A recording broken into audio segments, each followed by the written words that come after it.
We have reached a critical point in the global economic collapse. So today I want to discuss this warning, why exactly this U.S. wealth confiscation has begun. You came here for the truth, so let me unveil that for you. Today, we're going to discuss so much information. I want to touch on all of these points, connect the dots, and show you exactly why this is occurring right before your very eyes. The general public, however, is unable to see it. Let's begin with this article out of the AP. Oregon to test pay-per-mile idea as a replacement for the gas tax. This is something that I have predicted multiple times before. I am on record. I'm going to forward just to the next thing here, which shows you this YouTube video that I did back in January of 2015. And I did in fact say that yes, they will tax for every mile driven, not because I have some crystal ball and I'm able to determine this. It is simply because they're admitting it. This is their program that they want to implement. I've said this multiple times before. I'm just showing this as one example. I did a quick search on my YouTube channel to find this video. But this is something that they are going to implement. Look at this here. Oregon is about to embark on a first-in-the-nation program that aims to charge car owners not for the fuel they use, but for the miles they drive. What we're looking at is a different type of taxation, one which is going to not only restrict the amount of money that you have, which ultimately is required to buy the things that you need, but also to restrict you in terms of travel.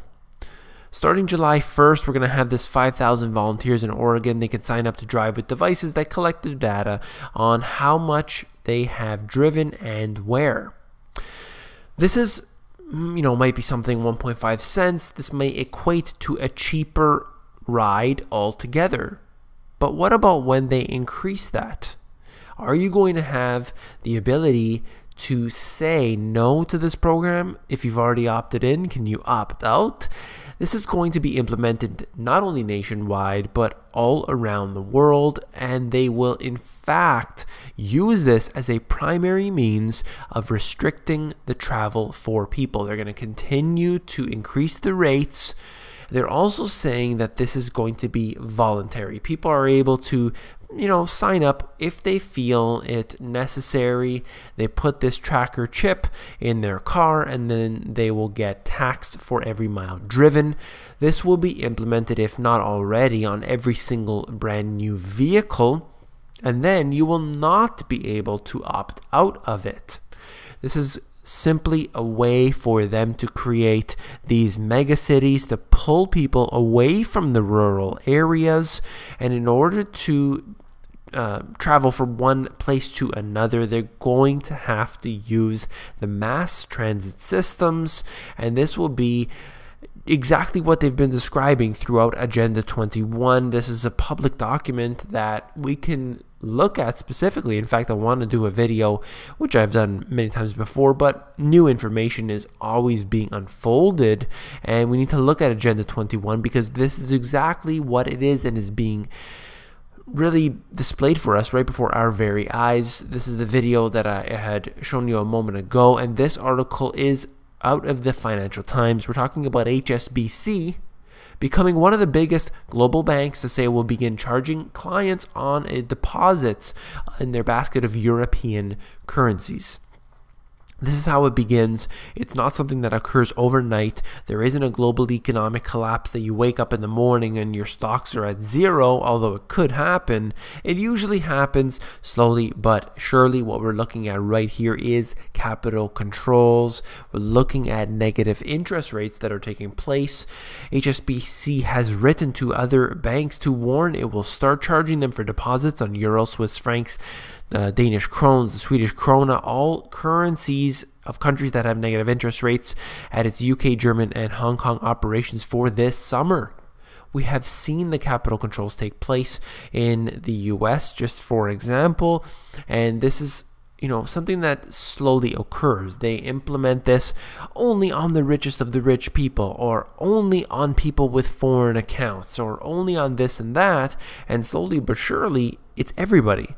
This is what's happened multiple times before. It's happening again today. This is the wealth confiscation that I'm talking about, that there is really no difference between what is happening now and what has happened before. Look at the history books and research that.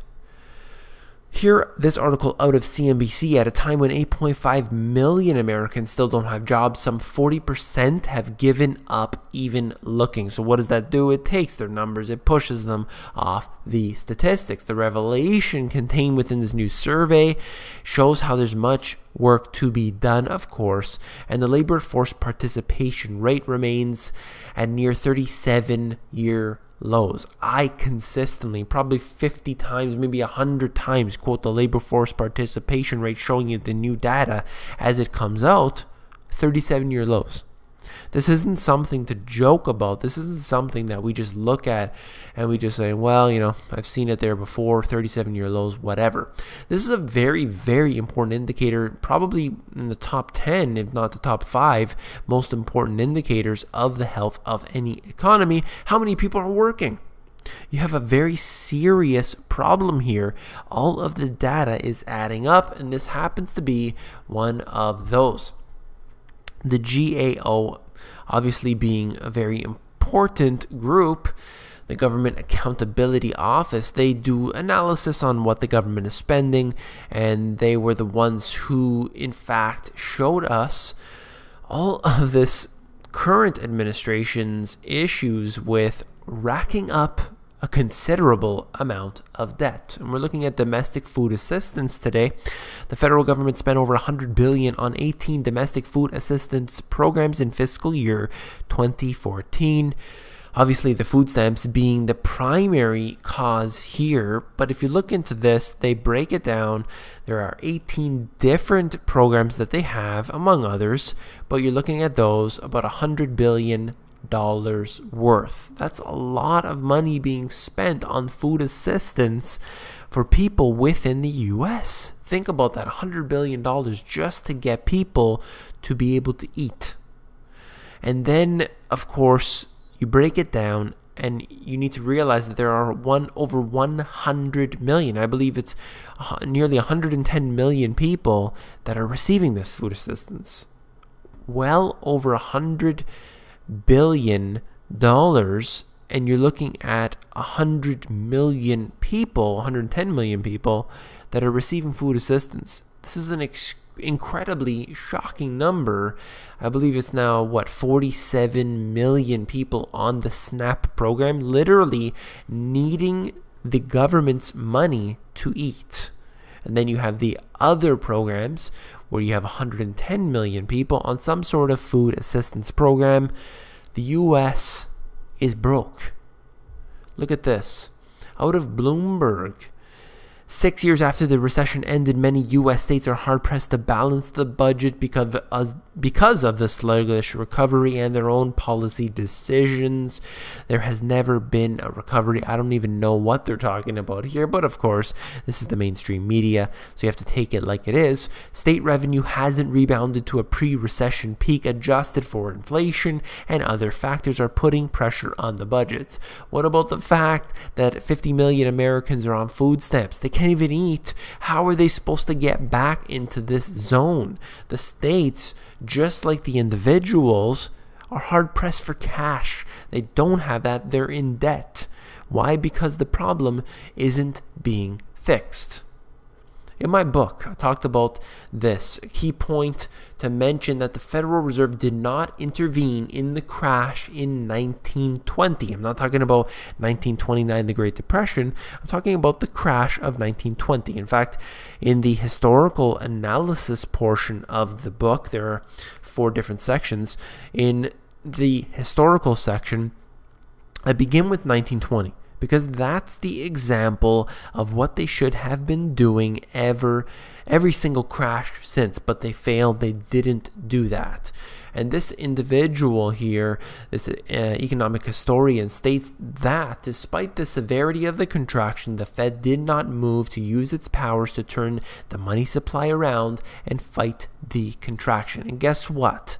They didn't intervene, and a year to a year and a half later, you're looking at the economy booming again. Then we have the roaring 20s and so on. But during that time where it actually was able to come back up, the Federal Reserve did not intervene. And that is the solution to the problem. Stop with the government intervention and you will have the ability for the economy to recover. But instead, what do? They get individuals like Warren Buffett with his sweetheart deals to bail out certain banks. They send billions of dollars to each and every bank around the world, pumping it up. They create things like TARP to use taxpayer bailout money, and that will pump up the system supposedly, but of course it always goes to the wrong people.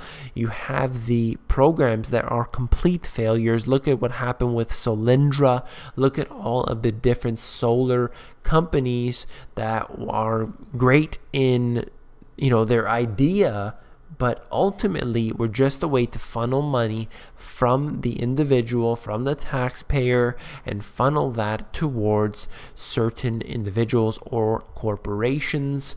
This is out of the AP. Just wanted to mention this. Egg prices jump as impact of bird flu begins pinching the supply.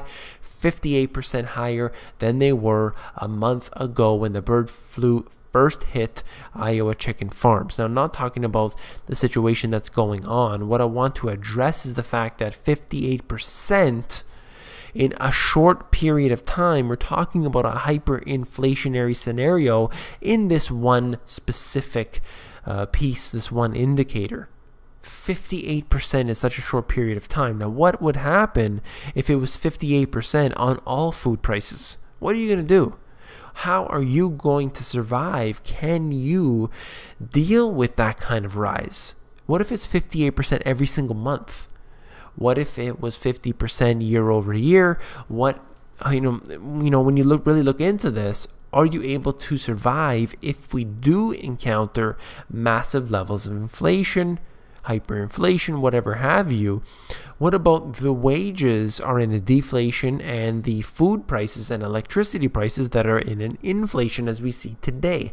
Neither one needs to be at extreme levels for it to be such a major factor. This is all I wanted to mention for this. I need to move on quickly. We're talking about police cash confiscations. The case of an expiring Michigan businessman has reignited the debate over limits of the federal government's ability to seize property of those it suspects of being involved in criminal activity. This article is out of CNBC. I don't want to get into all of the details, but the program empowers a number of federal agencies working with the DOJ to seize property and assets that are used in or derived from a criminal enterprise. All I wanted to mention from this is that they are taking from the public and they are giving it or spreading it out to who they feel that should have it. Now, it might be a criminal, and that might be a legitimate time to take what they have from them. But how many innocent people are affected by this? That's what worries me. And I hope that it worries you too. Look at this here. I had to mention this. It's not really connected, but what we are seeing right here is, in fact, China warning the U.S. with their surveillance plane and a series of man-made islands and the massive Chinese military buildup on them have alarmed the Pentagon, which is carrying out the surveillance flights in order to make clear the U.S. does not recognize China's territorial claims. The militarized islands have also alarmed America's regional allies. This is huge news. I just wanted to bring it out. Just wanted to mention it quickly. Former CIA deputy director said that the confrontation indicates there is absolutely a risk that the U.S. and China going to war sometime in the future. I can't even believe I'm reading this, but this is a very high-level individual saying that there is absolutely a risk of the U.S. and China going to war, and it is not just because of this. It is because of everything leading up to this moment. There is so much happening here with Russia, with China, with all of the nations forming factions and we see this happening economically. There are cyber wars, there are economic wars, and we see this extending out into the possible hot wars that could take place. And there's always the threat of things like thermonuclear war, and we are seeing it escalate every single day. This is a very big concern for me, no doubt, and I will continue to expose it here. Hopefully, this will never come to pass. If you found this video informative, please give me a thumbs up. And don't forget to become a subscriber on the YouTube. We are well over 20,000 now, and thank you all for joining me here. There is so much more to come. I have an e-course that I am developing for free. It is consistently in the works. You can go to the main channel page, scroll down to the bottom, and you will see the e-course that I'm working on for individuals looking to learn a bunch of information there. I also wanted to note for those on the Money GPS Insiders, unfortunately, I do have to shut that down. It is simply just too expensive, and I cannot keep it going. I really did have a great time with that. I did receive so much positive feedback. I want to thank each and every single one of you who have given me the positive feedback and who did enjoy those emails. Much more to come, though. And that's it. Thank you very much for the support on there. If you found the video informative, I know that you will find my book even more informative. And if you want to flip through it, you can actually do so at Amazon. They have a look inside feature, and you can flip through it on there and see if you like it for yourself. Take care.